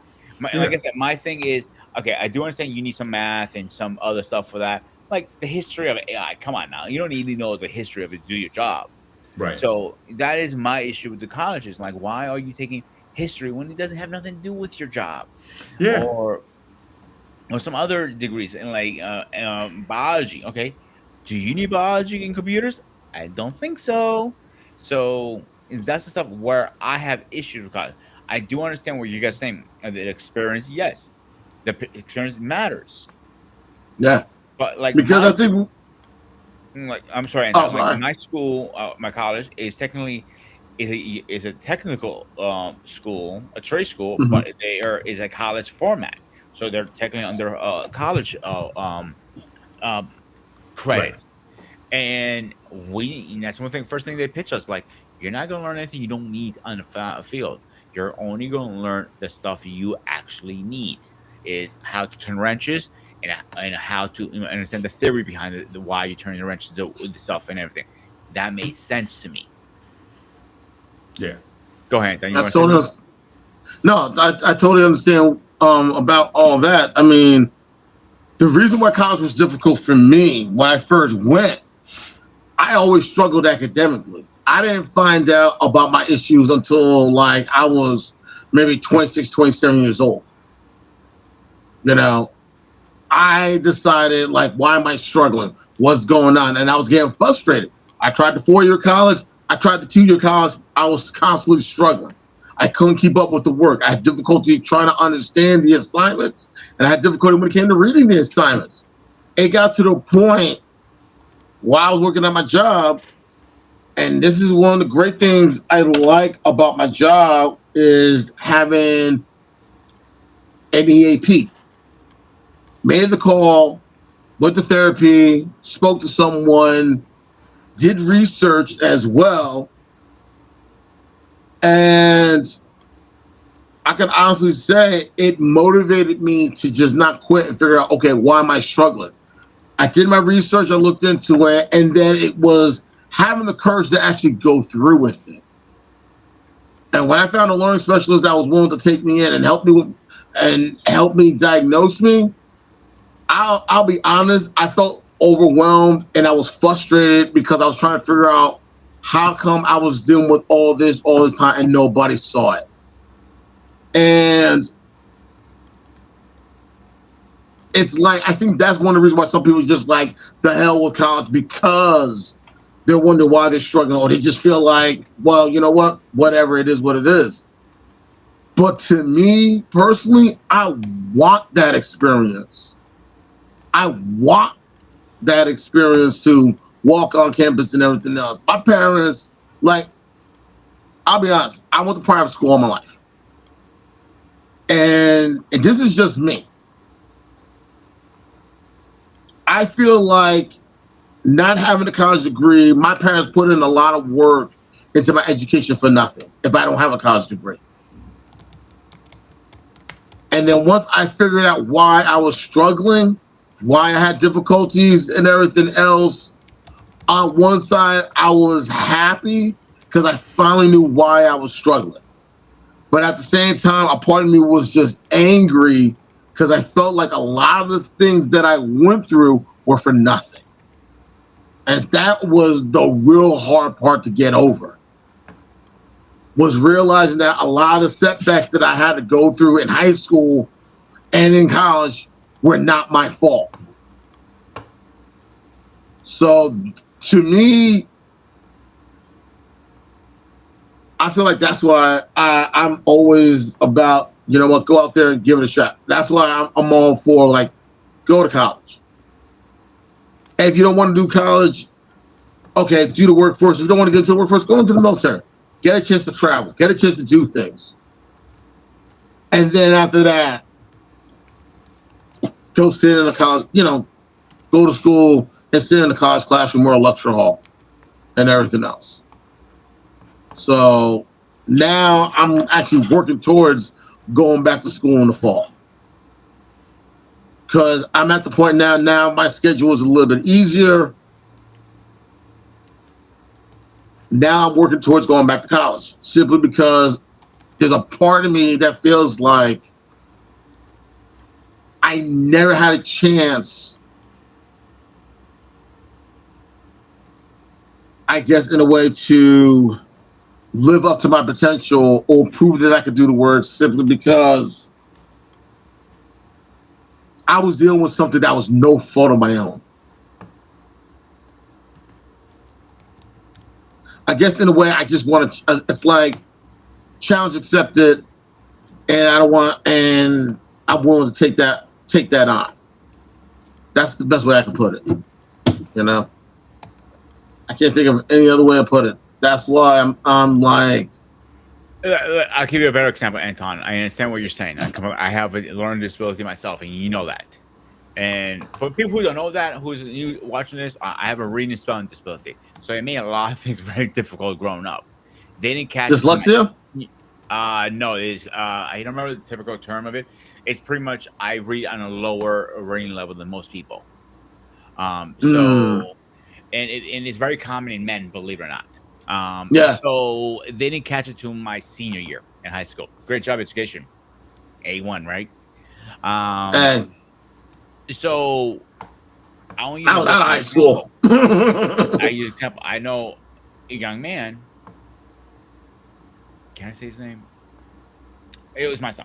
All right, that college is definitely not for him. We already know that. The service is not for him because he's dealing with some other stuff like you do, Anton. So his best trade is best bet is going to trade school and stuff like that, and he's still trying to figure that out. And there are things that he needs to figure out too. What kind of trade school? And like he's saying, get his CDL. I don't recommend that because everything's going to remote soon. It's going to be autonomous very soon in the next couple of years. So he's going to be screwed then. So there are other things he can do: plumbing, construction, flooring. Yeah, I think that is the best bet for him. Indeed. Yeah, because I listen. I have nothing against the CDL driver. Like I give them credit what they do. You know what I'm saying? I thought about doing it myself at one point, but now with these, Tesla trucks coming out, they're driving themselves. We are not going to be drivers soon. And I remember but when you say soon, I mean, what are we talking about? Because I still think they're about maybe 10, 15 years out. Hang on, not the tech, like anything else. You have the development of the technology, but then there is a bell curve where it kind of takes off. Like TV came out in the 30s. It didn't go hit the bell curve until the 50s. You know what I'm saying? Because again, if a company, you're going to turn over your whole fleet of trucks and drivers to invest in these Cybertrucks, that is millions, sometimes tens, if not hundreds of millions of dollars. They're not going to do that overnight. It might be phased in over time. But he could probably have still a decent career as a truck. Now, again, 20 years from now, yeah, it could be a totally different landscape. But I don't know if I would necessarily, like when I talked about computer science or programming, that is happening now.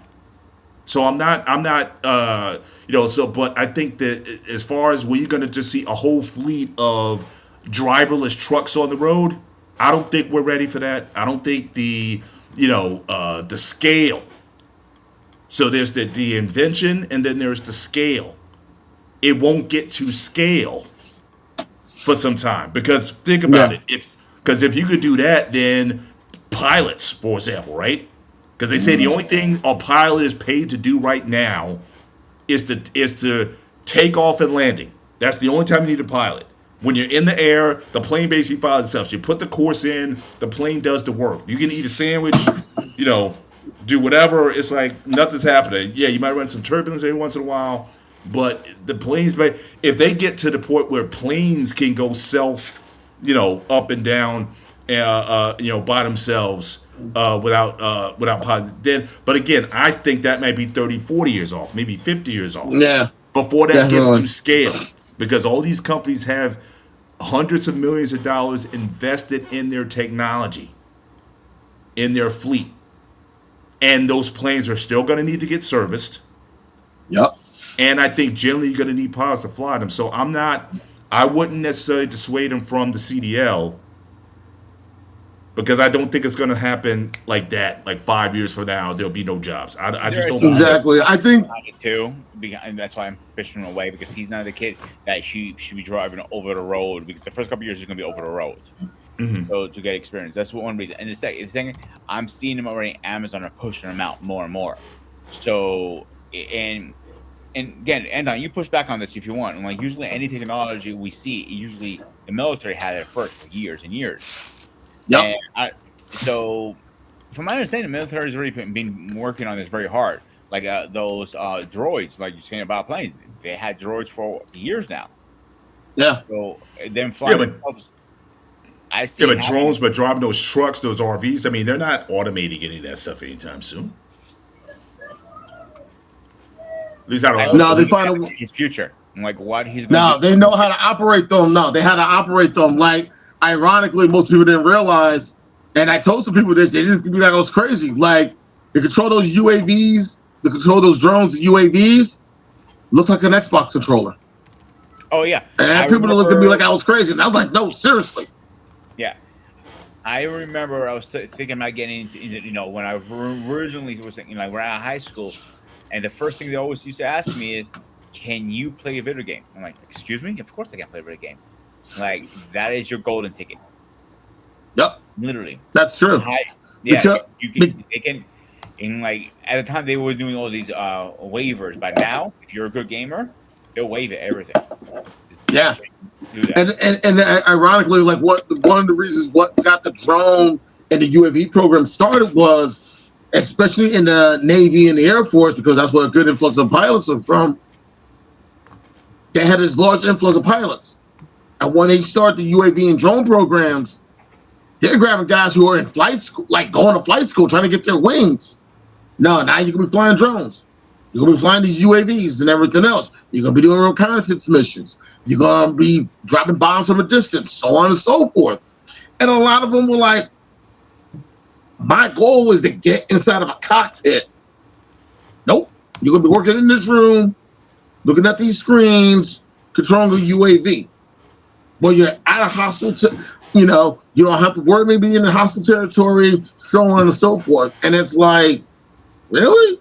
The one thing I'm going to push back with the military with that is, I think those pilots who are AV pilots, they should be actually trained to see how the plane reacts with a human behind it. So Right. when they're doing the removers, whatever they're doing with those extra controllers or PlayStation controller, whatever controllers they're using, they know, okay, if I bank left, that's what happens to the plane. Right. But if you don't have that actual real world experience, yeah, I see a lot of crashing happening. Yeah. So I mean, That's my personal opinion.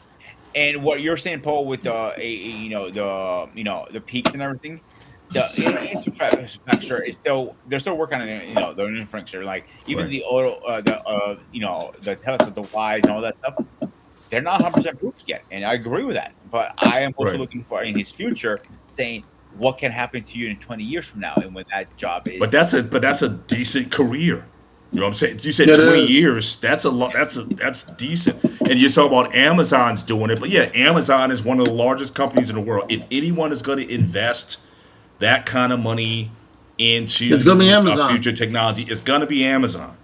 But you Yeah. got all these freight trucking companies, mid-level, low-level, local delivery, interstate, that is still viable. And Amazon certainly deals with their merch, but there's so many different freight. There's chemical, gasoline, transportation. Yeah, and especially that thing. Do you want a drone driving a hazmat vehicle? You know what I'm saying? I mean, because that if something happens there, then yeah, that's Yes. definitely Yes. something. So Amazon certainly has their lane, and they're very good with their logistics and everything. So again, I can certainly see them doing that. But there's Amazon as like there's everybody else, and I Yeah. think And, again, if you're you built a company, you got a fleet of trucks out there or whatnot. You're gonna run those guys until the wheels no come off. So. yeah, honestly, with Amazon, they have the capital. They got the research. They got the time to do the R&D and everything else on driverless trucks. The only thing is they're probably only going to start with day trucks with a day cab set up to where they can drive from area, from one part of a state to another part of a state, or maybe go one or two states over and back just to get the understanding of it. Now, I can see Amazon putting a significant amount of resources into something like that, but now at the same time, do I see FedEx doing the same thing? Do I see UPS doing the same thing?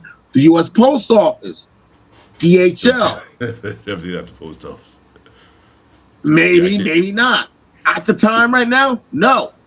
Sometime down the road, maybe. And then now, if you're talking about those long hauls, here are the companies you got to think about: Swift, Prime, Landstar. Those companies do a lot of interstate long haul travel. Are they going to be putting in money into doing that? Getting rid of drivers and having these type of trucks literally go from one state to the other. Because here's the thing you still got to take into consideration: DOT laws. Drivers are only allowed to be on the road for no more than 12 hours. I thought it was 8 Plain and hours. simple. Say again? I thought it was 8 hours. No, 12 hours. It's 12 hours. They're only allowed to be on the road for no longer than 12 hours. Plain and simple. By DOT law. Now, you're going to have computers doing the driving? Are they going to be held to the same DOT standard? Are they going to be just stopping in the middle of the road, or are they going to pull over to the side of the road, or are they going to go to a location where the vehicle can just stop and recharge, go through the mandatory wait period, and then get back on the road? Those are the other things you got to take into consideration. But if it's automatic, you don't need a wait, a rest period. You just need a recharge period. But see, that's the thing. You're going to have these trucks on the road longer than most people are used to seeing them. Because the thing is, Peter, with long haul, trucks are only allowed to be on the road at the maximum of 12 hours. Whether it's in the daytime or at nighttime, those vehicles are allowed to be on the road for no more than 12 hours. No ifs, ands, or buts about it. Now, if they're not being driven by a person, if these are remote vehicles, all the DOT regulations still apply. Because you also got other people on the road, right? Because Exactly. it's not just that. Yeah, could the computer drive nonstop without tiring? Yeah, but you still got to share the road with other drivers. And so, I'm sure if you've drone Turnpike, Trucking Lane, or 287 when they got the trucks on the road or whatnot, that could be hard for a lot of people. Now I love it because I get behind. I can do the drag on the back and save me some fuel, so I'm good with it. But for a lot of you like the draft? That's why. I like the draft. Yeah, save me some gas. Every times I've been low, I see that E coming on because I forgot the fuel. I see that E coming up on the dash. I get right behind an 18-wheeler, just draft me all the way till I get to until I The get to rest a spot. stop. Yeah. And So that so and yeah. that and those are the things that I think people have to take into consideration. Because if you're gonna have all these trucks on the road, what changes are the DOT going to require for driverless trucks? Yeah. It might Are be they going to like allow them? what we saw in Logan, right? Mm, You saw like those driverless trucks, right? But it looked like they were almost like on a track. Like they ran like one kind of lane. They weren't like spread out just doing random stuff. It might be no. something like that where they kind of operate either on the left side or the right, and you can certainly go around them and whatnot. But they're not. It's almost like it's like this. A They're not convoy. weaving It's around. basically a Right. convoy. They're not. Yeah. They're not. They're not weaving through traffic. So it might be something like that initially.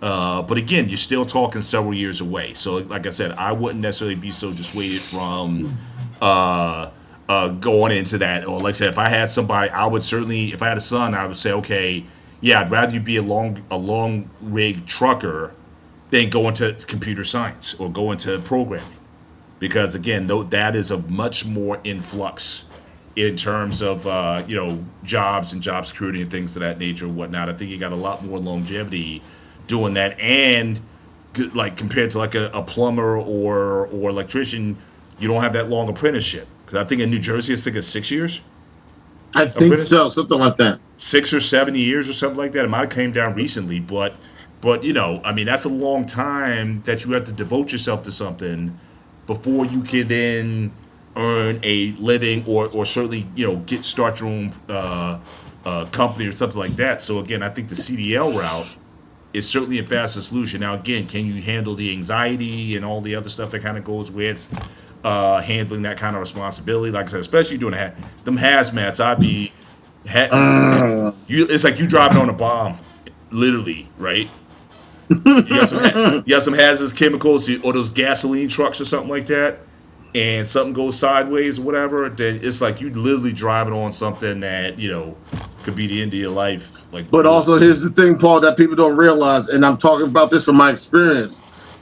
It's not just the fact that you're driving with hazardous material. You got to make sure everything's block and braced and properly segregated. Exactly. That's the thing people don't realize, because at my job, we had 2 separate charts for segregation for hazardous material.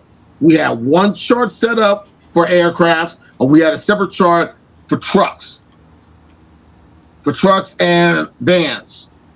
Now, the thing people didn't realize, how you got it set up for an aircraft is totally different for a truck. Perfect example. Flammable liquid and oxidizer. And for those who don't know what oxidizer is, class 5.1, household bleach. Those things gotta be separated by 3 feet. They cannot be touching each other in any way, shape, or form. You guys separate by at least 3 feet. Here's another example. Class 8 corrosive, class 4.2 spontaneous combustible. Corrosive, battery acid. Spontaneous combustibles, the items used for matches. Okay, together in an aircraft. You have to move them in 2 separate trucks.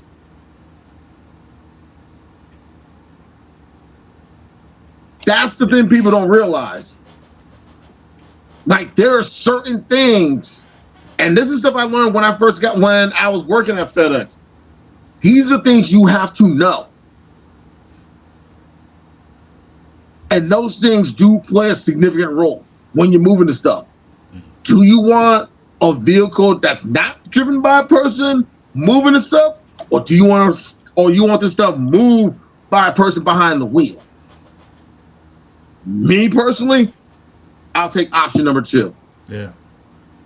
And then you got some local stuff as well, like medical, like body parts, right? Yeah, Hearts, like them guys be driving, like you got a heart patient, you got to transport like liver, kidneys, and stuff like that or whatever. Yeah, do you want that automated? I don't think so either. So again, there's paths there. So I wouldn't, like I said, I wouldn't rule that out as a potential career for fear of automation or what have you. I think it's going to come out But as right limited. now, Yeah. trucking is the way to go, because when I was at my old job, I've met significant individuals who do long haul truck driving.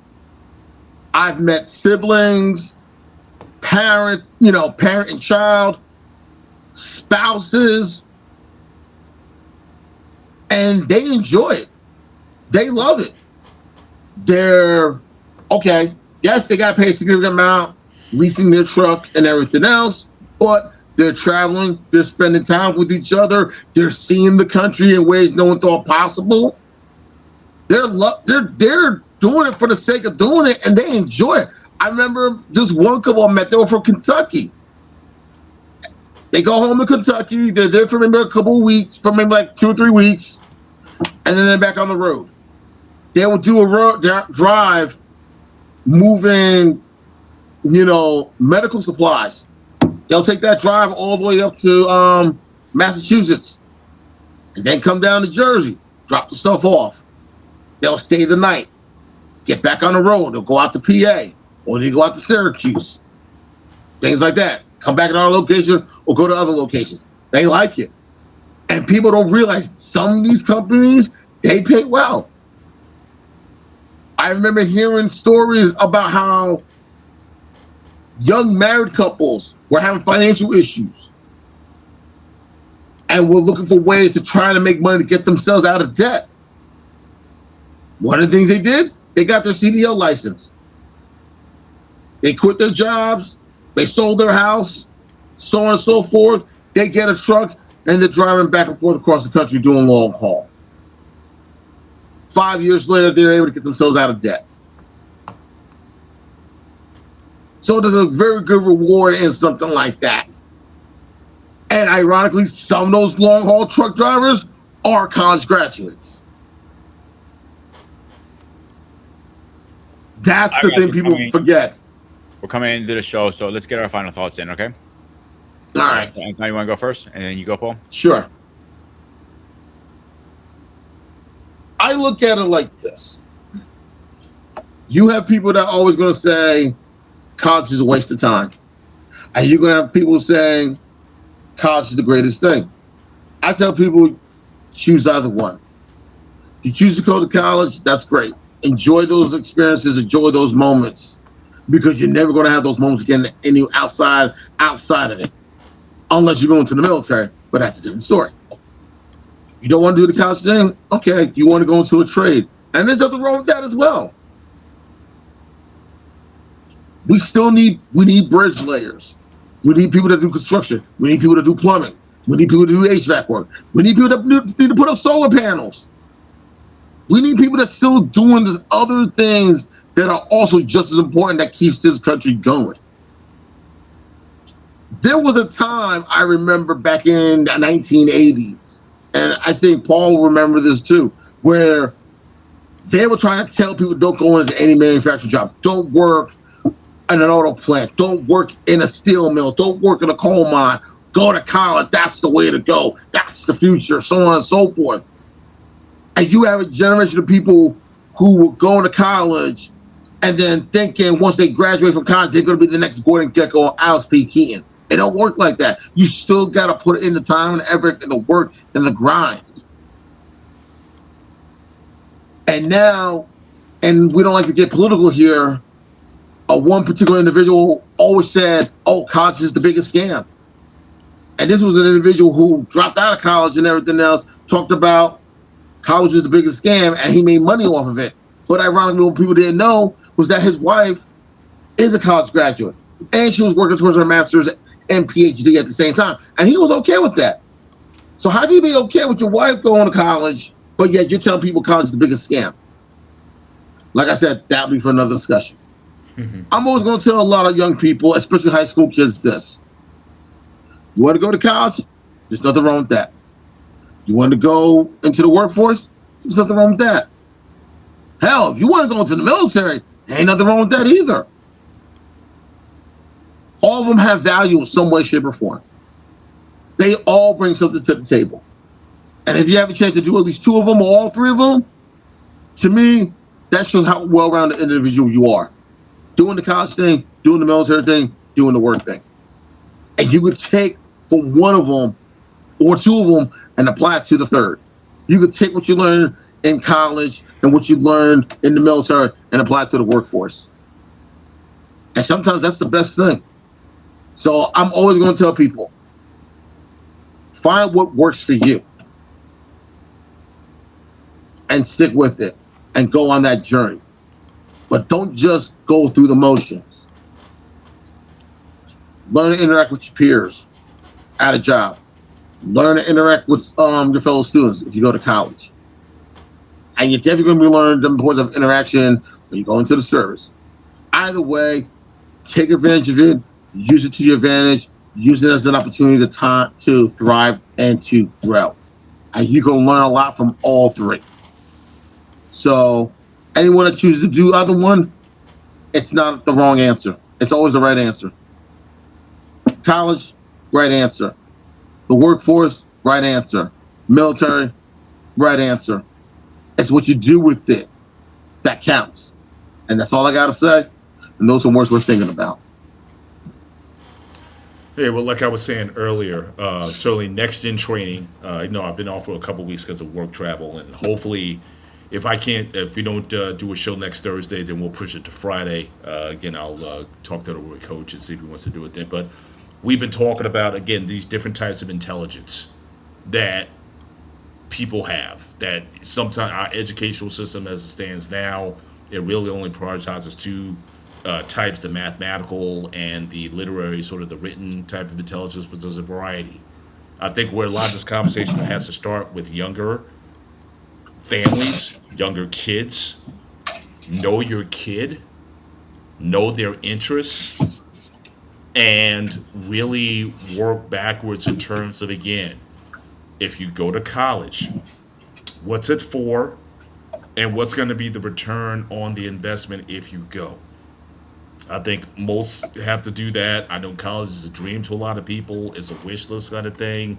But I think with the cost of everything, it can't just be a wish thing. You have to go in laser focused with a plan and a discipline in order to finish. And again, you're better off finishing early or finish on time than dragging it out to 5, 6, 7 years to get your to get your degree.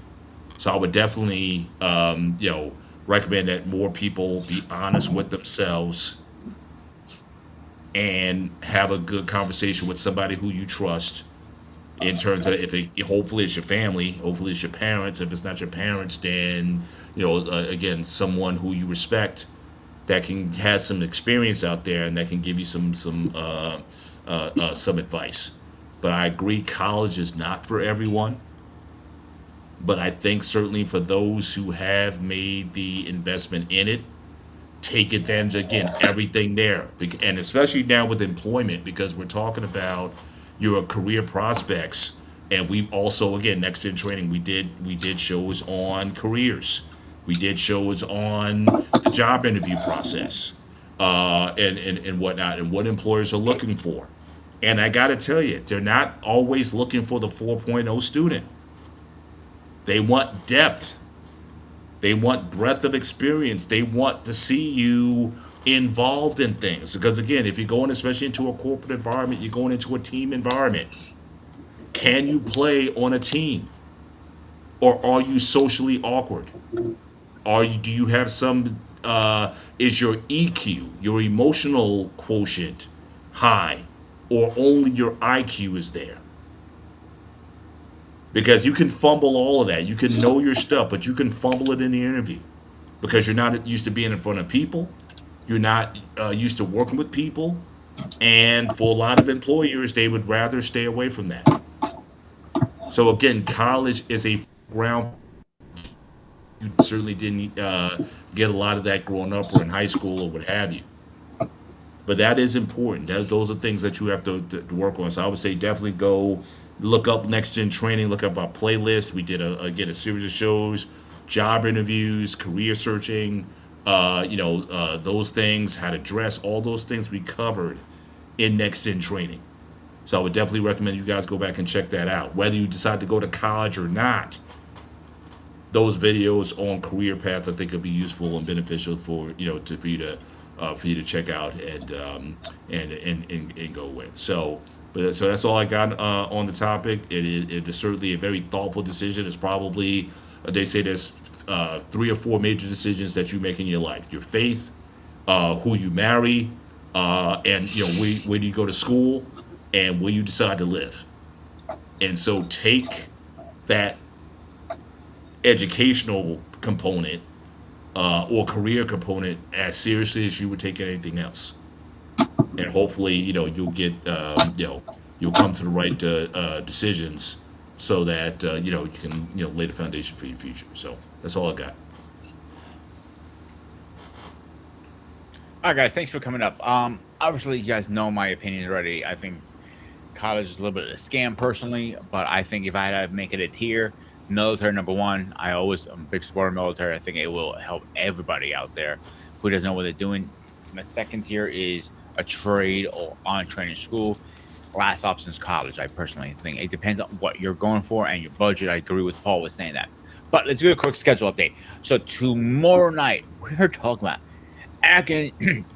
Let's try this again. Anakin Skywalker versus Neo. Who is the ultimate hero, anti-hero, ultimate chosen one? Chosen one versus chosen one. That is going to be an interesting conversation. And I am going to reschedule the show in a few minutes for next week, right, Paul? Yeah. And again, we're going to have a show next week. If it's not Thursday evening, we'll push it to Friday. But I'll know that by the weekend if I'm coming back down here next week. So I'm going to reschedule it for next Thursday, 9:30. But I'll know by Monday whether or not, that date stays or we push it to the Friday. All right. So then what was that? Okay, next week we have Spartan Talk and we have the gray area this week, right, Paul? Yeah, if you're available, yeah, absolutely. I'm ready to rock and roll. And for Spartan next week will be has social media destroy real relationship, like, follow, and the cost of content. So we'll be definitely have that conversation. I'm looking forward to it. Except that, guys, I am the Spartan. He is my man, Anton, the president, aka Paul. As always, stay fresh, stay safe, and I'll see you guys on the next one. Yeah, have a good one. Be safe, everybody.